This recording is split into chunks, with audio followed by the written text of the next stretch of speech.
ఆగండి. లక్ష్మి, మీరు లాగితే ఇంకా చిక్కుపడిపోతుంది. మెల్లగా.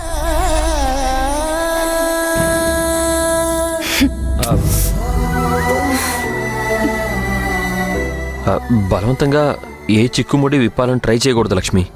గట్టిగా లాక్ అయిపోతుంది. చిక్కు పడింది నా జడే అయితే నొప్పి నాకే తెలుస్తుంది. మీకు నొప్పిగా ఉంటే వేరే మార్గం ఆలోచించాలి కానీ ఇలా తెగేదాకా లాక్కూడదు లక్ష్మి. ఫస్ట్ ఆఫ్ ఆల్ ముందే చిక్కు పడకుండా చూడాలి. అప్పుడు ముడి విప్పే పని ఉండదు, నొప్పి కూడా కలగదు. కావాలని ఎవరు చిక్కుల్లో పడరు కదా లక్ష్మి. ఇప్పుడు మీ జడ లాక్ అయినట్టుగానే జీవితం కూడా లాక్ అయితే ఏం చేస్తాం? జాగ్రత్తగా చిక్కుముడి విప్పుకోవాలి కానీ జడని కట్ చేయలేం కదా.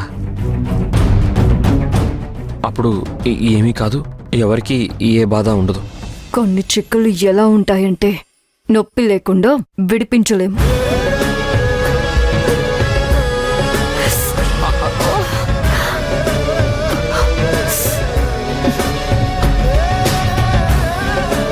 నిజం చెప్తే బాధపడొచ్చు, కానీ ప్రశాంతంగా ఉంటుంది.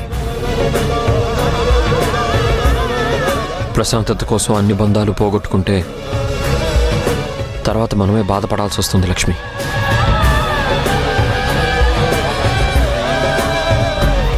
కష్టం బాధ భరించొచ్చు, కానీ అబద్ధం చెప్తూ మాత్రం బ్రతకలేము. అందుకే నిజం చెప్పండి.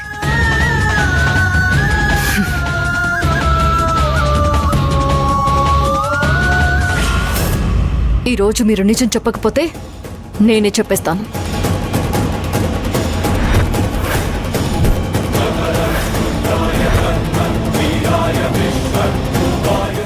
లక్ష్మి, లక్ష్మి,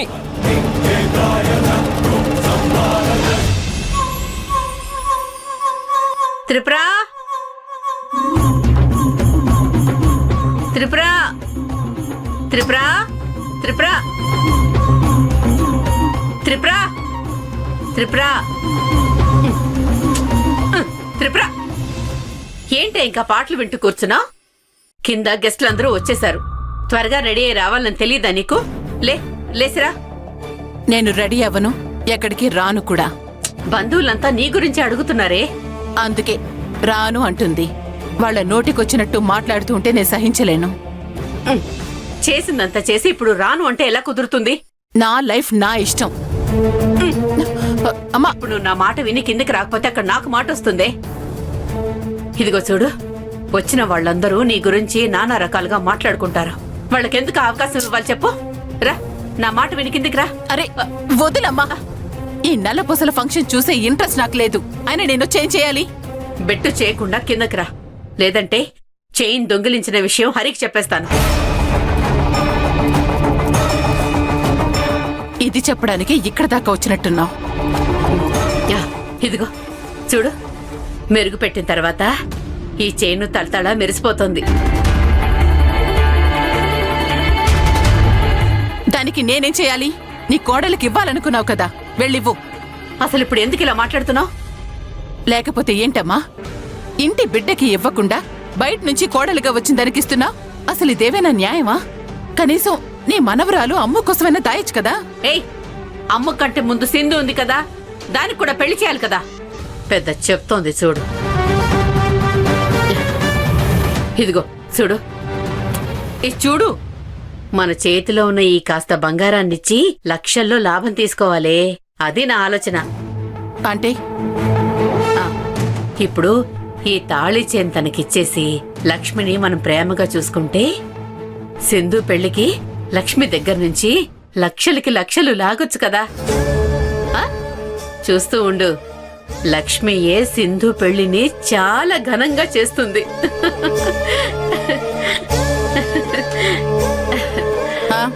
ఎక్కువ కలలు కనుకు, ఆశలు ఆవిరైపోవచ్చు.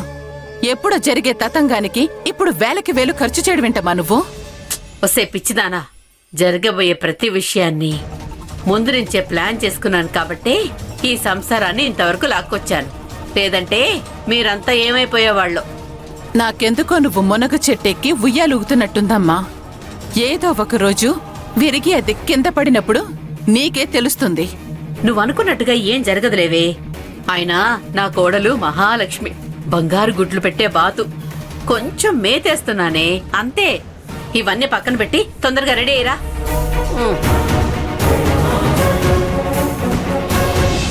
తాతయ్య హాయ్ చెప్పు. హాయ్ మామయ్య హాయ్ చెప్పు. హాయ్ అమ్మా పిన్ని, హాయ్ వధువుడిని చెప్పు. తీసుకురా. హాయ్. సరే లక్ష్మి, హరి, వస్తున్నాం అత్తయ్య. ఆ త్వరగా రండి.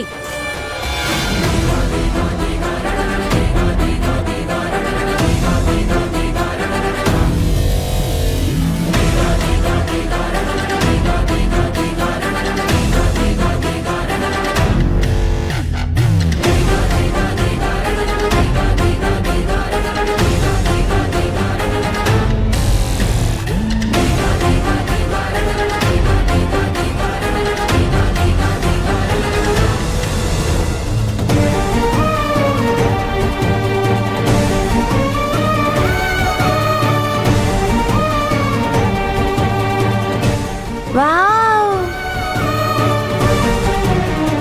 ఫ్రెండ్స్, ఇంత బ్యూటిఫుల్ గా ఉన్న లేడీ మా అత్తయ్య. పక్కనే ఇంత హ్యాండ్సమ్ గా ఉన్న అతనే మా మావయ్య. ఫ్రెండ్స్, మంచి జోడి కదూ. Made for each other.